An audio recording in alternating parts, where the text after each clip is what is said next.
Blood पर आ रहे थे, ठीक है। तो जो हम लोग पहला वाला क्लास लिए थे वो कौन सा क्लास था हमारा, पार्ट 1 हम लोग लिए थे।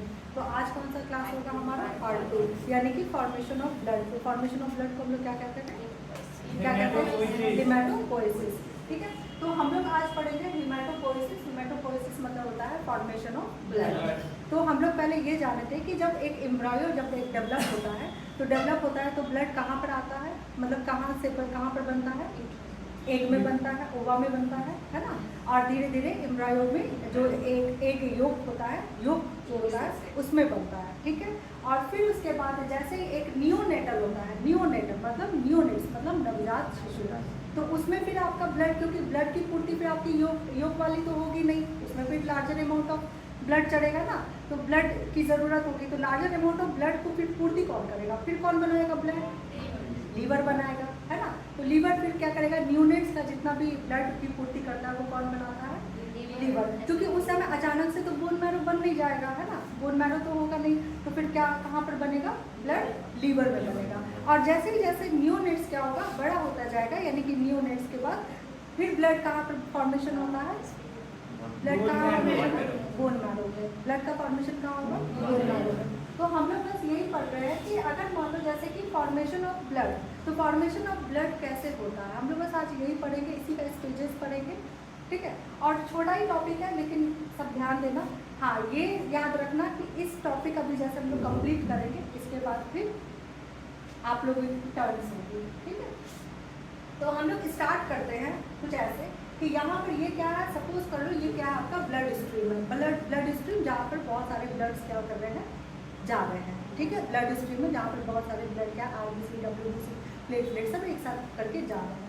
तो इसी ब्लड स्ट्रीम में जो ये जाते हैं तो ये कहीं ना कहीं से तो आते हैं, कहाँ से आएंगे, तो हम लोग कर लिए कि चलो योग हो गया, या फिर लीवर हो गया, और या फिर थोड़ा बहुत स्प्लीन हो गया, या फिर बोन मैरो, है ना। बोन मैरो जनरली क्या है, बोन मैरो। तो हम लोग बोले कि कहीं ना कहीं से यहाँ पर फॉर्मेशन कहाँ से हो रहा है आपका, बोन मैरो से, यानी कि formation of blood is from bone marrow. और फिर बोन मैरो से फिर यहाँ पर कहाँ पर आ जाता है आपके ब्लड स्ट्रीम में, ब्लड के प्रभाव में फिर ये आ जाता है। अब उसके बाद ये आता है, यानी कि कहीं ना कहीं, यानी कि जितना भी RBC का जो सेल है वो बन कहाँ रहा है, कहाँ बन रहा है, बोन मैरो में बन रहा है। तो बोन मैरो में क्या एक ही बार में RBC बन जाएगा क्या, इसका भी अपना अपना एक स्टेजेस होगा। तो आज हम लोग वही स्टेजेस पढ़ेंगे। तो वो मेनली इतना ही स्टेजेस है, बस इतने को ही आपको ध्यान में रखना है और इतना आप अपना पढ़ लेना।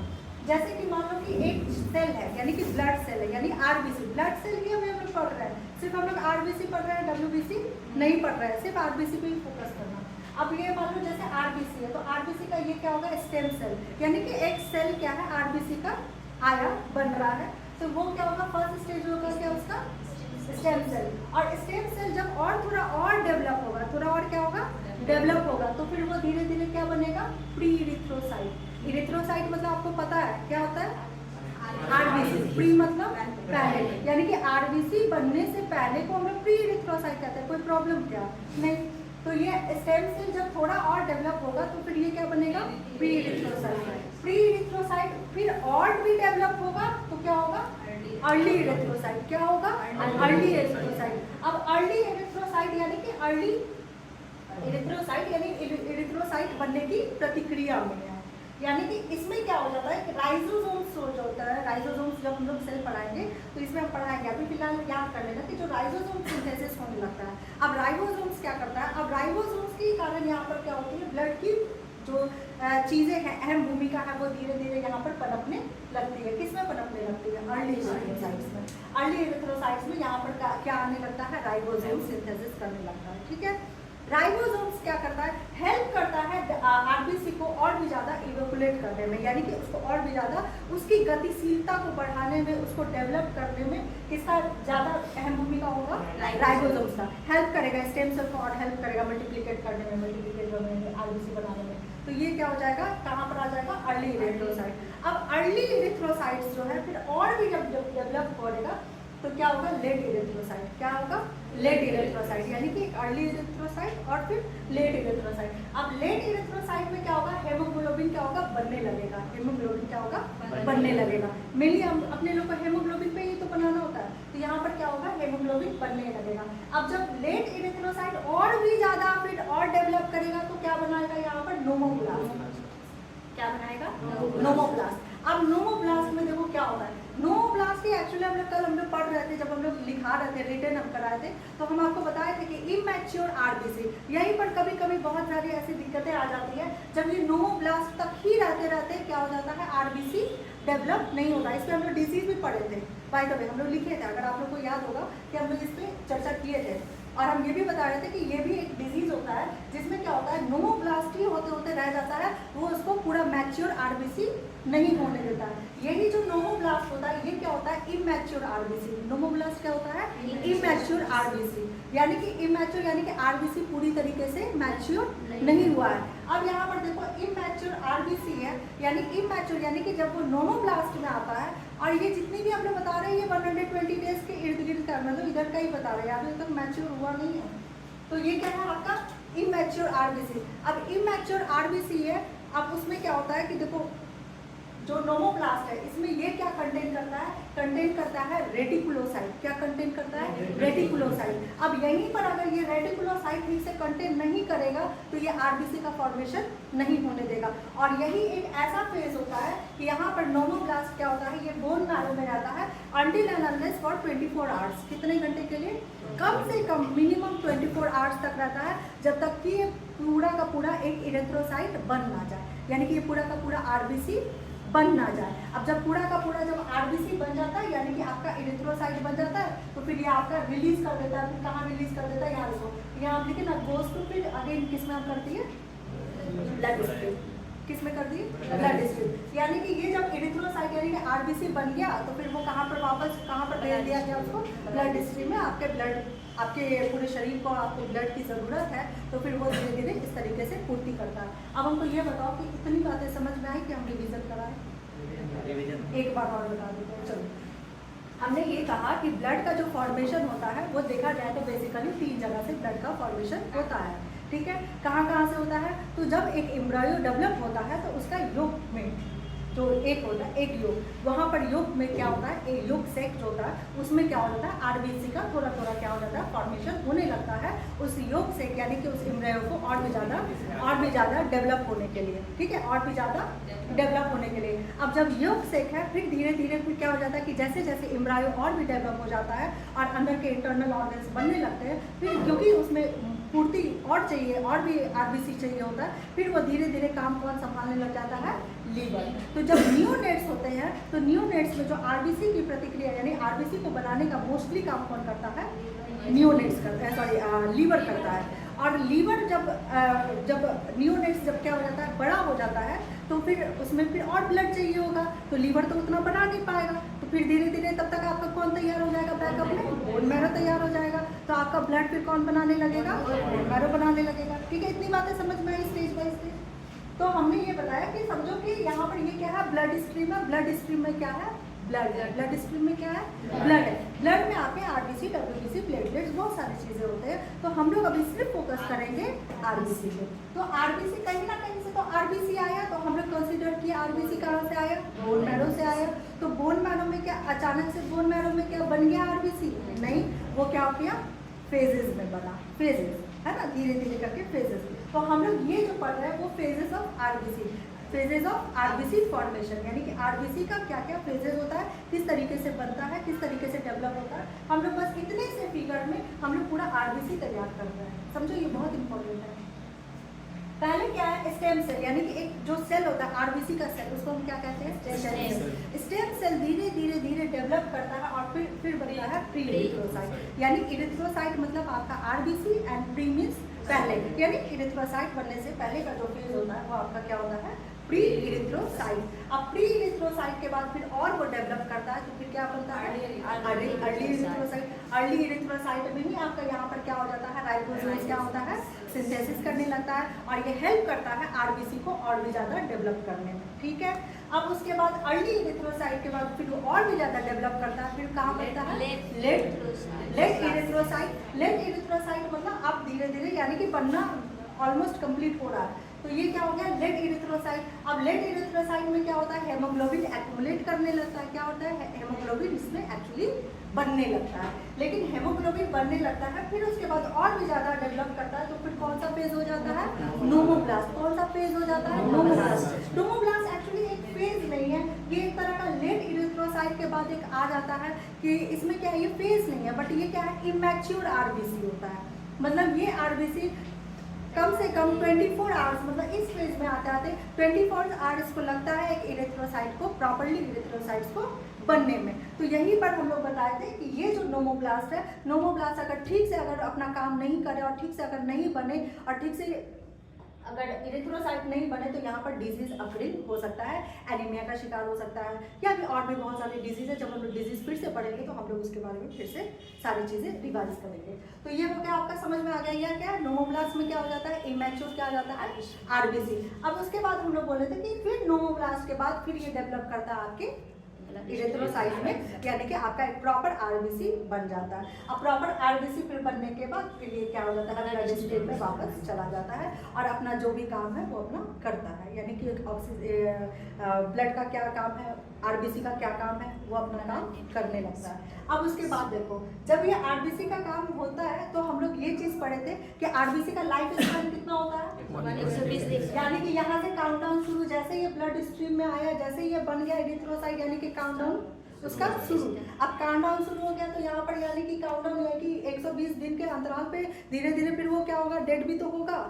तो अगर मान लो जैसे यहाँ पर क्या है, ब्लड स्ट्रीम में जा रहा है, अपना काम कर रहा है, ऊपर नीचे आगे पीछे सब काम कर रहा है ना, न्यूट्रिएंट्स, प्रोटीन, विटामिन, ये वो जो दिस डाट देना वो सब दे रहा है। अब उसके बाद क्या कर रहा है, उसके बाद धीरे धीरे उसका ओल्ड टाइम आ रहा है, ओल्ड एज आ रहा है ना, यानी 120 दिन पूर्ति होने लग रहा है। तो 120 दिन पूर्ति होने लग रहा है तो उसके बाद का जरा समझना क्या होता है। जैसे ही इसका क्या होता है, अर्ली स्टेज आने लगता है, तो बहुत सारा ऐसा हेमोग्लोबिन होता है कि अर्ली स्टेज में ब्लड स्ट्रीम में ही वो क्या कर जाता है, डी कर जाता है, डेड कर जाता है, ब्लड स्ट्रीम में ही डेड कर जाता है, या कि बहुत हो सके हद तक कहाँ पर चला जाता है, आपके स्प्लीन में चला जाता है। तो अब जो मान लो कि बीच में चला गया है ना, और बहुत हद तक अपने स्प्लीन में चला जाता है, तो मोस्टली क्या होता है कि आपका आरबीसी को क्लीन करने के लिए सबसे बड़ा काम योगदान कौन करता है, आपका स्प्लीन करता है। यहाँ पर जहाँ पर डेड आरबीसी आपका क्या कहाँ चला जाता है, एक्यूमुलेट हो जाता है। तो ये हम लोग क्या बनाए, एक छोटा सा फिगर स्प्लीन का। तो हमने बस एक ये कंसीडर करने का कोशिश किया है कि सारा का सारा जो ब्लड है वो कहाँ पर आया है, इस दरमियान स्प्लीन में आया है। तो स्प्लीन में भी आपका क्या होता है, मैक्रोफेजेस एक्टिविटीज़ होती है। हमने पढ़ाया था कि मैक्रोफेजेस एक्टिविटीज़, अगर स्प्लीन टॉपिक आपको याद होगा तो याद होगा आपको रेड पल्प है ना, वाइट पल्प, ये सब चीज़ें आपको याद होगी। तो रेड पल्प, वाइट पल्प, ये जो भी था वो हम लोग बाद में डिस्कस करेंगे क्योंकि स्प्लीन टॉपिक नहीं करना आपने को। तो अगर मान लो जैसे कि वहाँ पर मेनली हम लोग क्या पढ़े थे, वहाँ पर हम लोग पढ़े थे कि मैक्रोफेजेस एक्टिविटीज़ होगा। मैक्रोफेजेस एक्टिविटीज़ में होता है कि वहाँ पर क्या हो जाते हैं, जो WBC होते हैं वो क्या करते हैं, या फिर लिम्स जो होते हैं वो क्या करते हैं, आपस में अपना मैक्रोफेजेस एक्टिविटीज, यानी कि जो डेड आरबीसी है, यानी कि डेड आरबीसी वहाँ पर आया, उसको अपने अंदर इनगल्फ किया, अपने अंदर ले लिया और उसको अंदर में ही डिस्ट्रॉय कर दिया, है ना। आपका ब्लड तो प्यूरिफाइड हो गया ना, है ना। अगर मान लो सिर्फ ऐसा ही नहीं है कि स्प्लीन का ही काम होता है आपके ब्लड को प्यूरिफाई करने में, सिर्फ ऐसा ही नहीं है। स्प्लीन का मोस्टली काम होता है आपके ब्लड को प्यूरिफाई करने में, आरबीसी, डेड आरबीसी को ख़त्म करने में, लेकिन कुछ हद तक आपका काम लीवर भी करता है, कुछ हद तक आपका काम यूरिन किडनी भी करता है ना। अब ज़रूरी नहीं कि सब स्प्लीन है, कुछ स्प्लीन से भी छूट सकता है। जो स्प्लीन से छूट गया वो कौन पकड़ लेगा, लीवर पकड़ लेगा। जो लीवर से छूट गया वो कौन पकड़ लेगा, किडनी पकड़ लेगा, है ना। मतलब आपका बॉडी आप देख रहे हो कितने अच्छे से, एक देखा जाए तो वेल मैनर्ड ढंग से ये बना हुआ है, बट हम लोग क्या है इसको डिस्ट्रॉय करने में लगे रहते हैं। अच्छा, अब ये देखो कि यहाँ पर हम समझते हैं, बहुत इंपॉर्टेंट ये चीज़ें हैं। अब मान लो जैसे स्प्लीन में गया तो हम लोग ये करेंगे कि स्प्लीन में आखिर वो डिस्ट्रॉय होता है तो फिर कैसे होता है ना, कैसे होता है। तो हमने बोला चलो मैक्रोफेजेस एक्टिविटी है, चलो हो गया, ठीक है। तो आखिर जैसे आरबीसी अगर डिस्ट्रॉय हो रहा है तो आरबीसी में क्या पाया जाता है, क्या होता है आरबीसी में, हेमोग्लोबिन। आरबीसी में क्या होता है, हेमोग्लोबिन। तो अगर हेमी और ग्लोबिन को तोड़ते हैं तो क्या होगा, हेमोग्लोबिन बनेगा। Hemi means blood and globulin means protein, एक तरह का प्रोटीन होता है। अब मान लो जैसे हेमी है, अब हेमी अगर जब टूटता है, हेमी अगर टूटता है तो दो फेजेस में टूटता है। एक फेजेस बनता है बिलिरुबिन और दूसरा बनता है आयरन। आयरन को ही हम लोग Fe2+ कहते हैं, ठीक है। एक फेज किस में टूटता है, बिलिरुबिन, और दूसरा फेज आयरन। अब ये बिलिरुबिन फिर कहाँ पर चला जाता है, लीवर में चला जाता है। ये बिलिरुबिन कहाँ चला जाएगा, लीवर में चला जाएगा। ये Fe2+ फिर कहाँ चला जाएगा, Fe2+ आपके फिर ब्लड स्ट्रीम में मिल जाएगा और हेल्प करेगा और भी नए नए ब्लड को बनाने में, या जो यहाँ पर जो ये नॉर्मोब्लास्ट या जो मैच्योर नहीं हुआ है उसको और भी मैच्योरिटी प्रोवाइड करने में हेल्प करेगा, थोड़ा पोषक तत्व देगा, उसके अंदर मिल जाएगा। यानी आपके ब्लड को और भी अच्छा कोशिश करेगा बनाने का, यानी कि वेस्ट नहीं होने देगा। ये डेड हो गया लेकिन ये वेस्ट आपके बॉडी में होने नहीं देगा, ठीक है।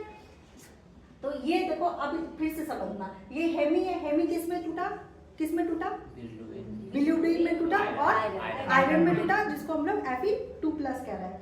अब जो बिलिरुबिन में टूटता है तो फिर ये कहाँ जाता है, लीवर में जाता है। तो लीवर जितना हो सके उसको वो क्या कर देता है, आपके जो ब्लड है उसको वो क्लीन कर देता है ना, क्लियर कर देता है। अब मान लो जैसे लीवर है, बहुत सारा ऐसा बिलिरुबिन है, क्योंकि बिलिरुबिन हमारे शरीर में नहीं चाहिए, बिलिरुबिन हमारे शरीर में नहीं चाहिए। तो अब ये बिलिरुबिन को क्या करता है, हमारा लीवर क्या कर देता है, नष्ट कर देता है, मतलब डिटॉक्सिफाई कर देता है, खत्म कर देता है। अब उसके बाद जब वो रिलीज करता है तो वो रिलीज कौन सा कलर करता है, तो येलोइश कलर रिलीज करता है। कौन सा कलर रिलीज करता है, येलोइश कलर रिलीज करता है। देखो चीज़ें इसमें बहुत कुछ है, बहुत कुछ ऐड ऑन है, लेकिन क्योंकि आज ये ब्लड का हेमेटोपोइसिस का सेकंड क्लास है, मतलब हेमेटोपोइसिस का देखा जाए तो फर्स्ट क्लास है, तो हम बहुत ही है ना बहुत कुछ इसमें छोड़ के पढ़ा रहे हैं, लेकिन बहुत ही इंपॉर्टेंट टॉपिक को कवर भी करते जा रहे हैं, क्योंकि एक ही क्लास में सब कुछ पढ़ाना नहीं पॉसिबल है। तो एक बार बेस बन जाएगा, फिर उसका जब नेक्स्ट क्लास लेंगे तो इसमें हम बहुत कुछ चीज़ें ऐड करेंगे। जैसे हम बिलिरुबिन बनाए, सिर्फ बिलिरुबिन नहीं होता, और भी बहुत कुछ होता है, लेकिन अभी हमको फोकस सिर्फ इसी पे करना है, ठीक है। तो ये हो गया क्या, बिलिरुबिन। बिलिरुबिन फिर कहाँ जाएगा, आपके लीवर में जाएगा। अमीनो एसिड कहाँ जाएगा, अमीनो एसिड कहाँ जाएगा, ब्लड स्ट्रीम में जाएगा, आपके अदर आरबीसी को हेल्प करेगा बनने में। और ये जो बिलिरुबिन है, ये बिलिरुबिन लीवर में जाएगा, लीवर में क्या होगा, उसको डिटॉक्सिफाई कर देगा, डिटॉक्सिफाई कर देगा, फिर भी कुछ तो अंश बच जाएगा, उसमें से कौन सा कलर डिस्चार्ज कर देगा, येलोइश कलर डिस्चार्ज करता है। अब यही येलोइश कलर धीरे धीरे कहाँ पर आपका स्मॉल इंटेस्टाइन से क्रॉस हो जाता है। स्मॉल इंटेस्टाइन में बिना खाए पिए सब कोई जाते हैं, है ना, वो फिर क्या हो जाता है, मिल जाता है, यानी कि आपके जितने भी काइम है, काइम से वो क्या हो जाता है, मिल जाता है, और उसमें एक कलर प्रोवाइड कर देता है। और इतना ही नहीं, और हेल्प करता है जो इंटरनल जितने इसके मस्कुलर वॉल है स्मॉल इंटेस्टाइन के, जितना उसको ऑब्जर्व करने लायक हो उसको वो क्या करेगा, ऑब्जर्व करेगा। और जो ऑब्जर्व करने लायक नहीं है, क्योंकि बिलिरुबिन का जो येलोइश पार्ट है वो ऑब्जर्व करने लायक नहीं है, तो वो क्या हो जाता है, फिर आपका एनएस के माध्यम से जो एक्सक्रीटरी वेस्ट प्रोडक्ट होता है उसके माध्यम से वो निकल जाता है। इसीलिए स्टूल का कलर येलोइश होता है। स्टूल का कलर एक दिन हम पढ़ाएंगे कि स्टूल का कलर किस किस किस संदर्भ में क्या क्या होना चाहिए, उस पर क्या साइन एंड सिम्टम्स बनते हैं, तो उस पर भी होगा, यूरिन पे भी होगा। क्योंकि अगर कोई यूरिन का कलर भी देखा जाए तो उसमें भी बहुत तरह का कलर होता है, स्ट्रॉ कलर होता है, ऑरेंज कलर होता है, येलोइश कलर होता है ना, वाइटिश येलोइश होता है, तो बहुत तरीके का होता है। उस पर भी आप डिजीज होता नहीं है, किसी का अगर बहुत पीला पीला यूरिन होता है आप क्या बोलेंगे, अरे तुमको जॉन्डिस होगा, अगर अपनी मर्जी है तुमको जॉन्डिस होगा, है ना।